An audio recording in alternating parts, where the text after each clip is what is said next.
The two then found the person in charge from BP. The drilling platform was rented by them. The drilling schedule had been delayed by 43 days. The rental fees alone had already exceeded $50 million.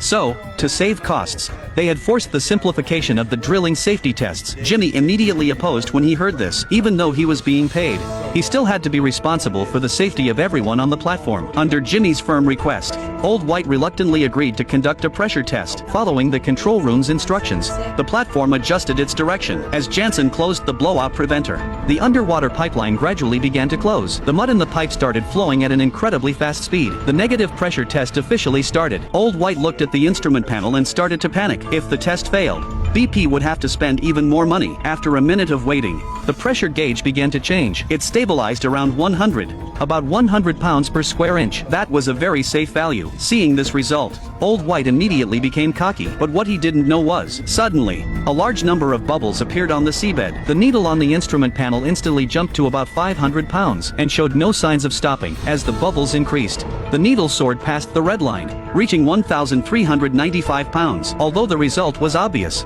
Old White raised an objection. Such a high pressure value, yet no mud had flowed from the drill pipe. This clearly didn't make sense. Jimmy and Mike couldn't explain the cause. At this point, Old White drew an analysis chart. The only possibility was the pressure sensor in the drill pipe was malfunctioning. Old White believed it was just a pressure blob that got stuck around the pressure pipe, causing the sensor to malfunction. It wasn't that the entire drill pipe had exceeded its pressure limit. That's why the values were off the charts. But no mud was coming out. He proposed to conduct another negative pressure test on just the pressure pipe. If the pressure gauge read 0, it would prove that the sensor had malfunctioned. It wasn't a problem with the entire drill pipe's pressure. In fact, Old White's analysis had some logic behind it. Jimmy and Mike couldn't find a counter-argument. Plus, no one could confirm the situation on the seabed with their own eyes. They could only judge based on the data. Eventually, they reluctantly agreed to Old White's second test. At that point,